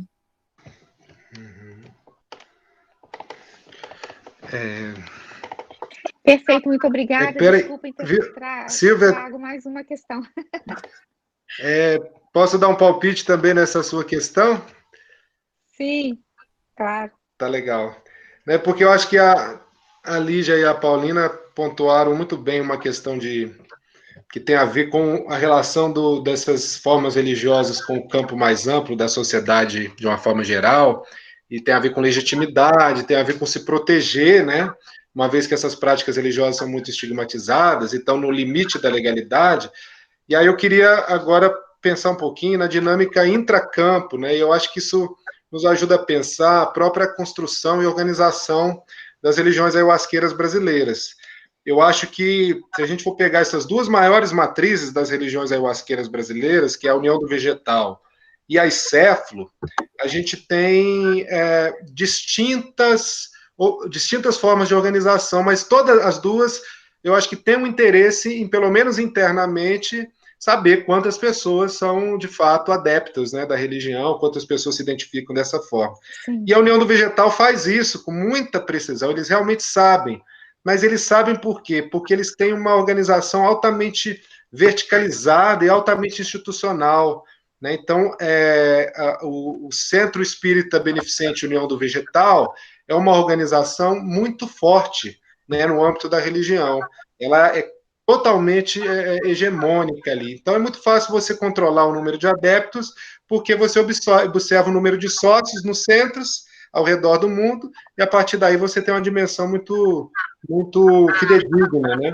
Ao passo que no Santo Daime a gente tem uma forma religiosa muito mais porosa, né? Que é muito mais difícil você ter um controle a respeito disso, porque existe primeiramente um fluxo de peregrinos muito grande, né? E outra coisa que acontece muito é a dupla vinculação religiosa. As pessoas elas são daimistas, mas ao mesmo tempo elas se consideram espíritas, ao mesmo tempo elas frequentam terreiros de umbanda, ao mesmo tempo elas vão na missa católica e de alguma maneira elas se consideram católicas. Vale lembrar que o mestre Irineu, fundador do Santo Daime, se declarava católico em uma boa parte da sua trajetória já como líder religioso, inclusive indicava que seus seguidores se declarassem católicos, mas aí a gente tem esse aspecto muito poroso, né, e que eu chamaria talvez de congregacional ou denominacional, é mais parecido, só para fazer uma analogia, o Santo Daime com os terreiros de Umbanda,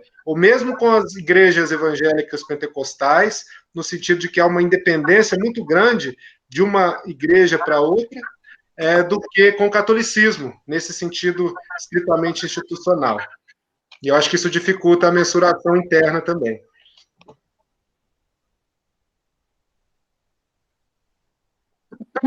Perfeito. Gente, então, muito obrigada. Mais uma vez agradeço as nossas expositoras, ao Glauber pelas excelentes provocações e pela qualidade do debate. A gente fica muito feliz, né? E espero que a gente continue se vendo por aí, né? Parabéns, a Bruna está dizendo aqui parabéns também. Temos uma pessoa que acompanha, que organiza muita sala, todas as salas organiza junto com Bruna, que é a Alessandra, e a gente está falando de invisibilidade, ela sempre fica invisível, mas ela está aqui. E a Bruna está lembrando para não esquecer de preencher a lista, né, essa listinha que a gente distribui aí no final para a questão dos certificados, não é isso, Bruna? Ah, não é a lista, não é certificado, é a lista para o nosso cadastro, né, das malas diretas, o e-mail. Muito obrigada, então, vamos descansar e espero que que as meninas aí que apresentaram suas pesquisas também tenham se sentido instigadas pelo debate. Muito obrigada, adorei. Até logo. Obrigada, também, pessoal. gente. Agradeço ao pessoal que está aqui assistindo hoje. Temos aí muitas pessoas de Portugal, a Heli da Estônia também Legal. assistindo, vários daimistas. Muito feliz de poder transpor aí os muros acadêmicos e apresentar o que a gente está fazendo para as pessoas que também são parte dessa religião. Então, um abraço aí a todo mundo e muito obrigado pela participação. Excelente. Obrigada, gente. Boa noite. Obrigada, boa noite. Boa noite, pessoal. Muito obrigada.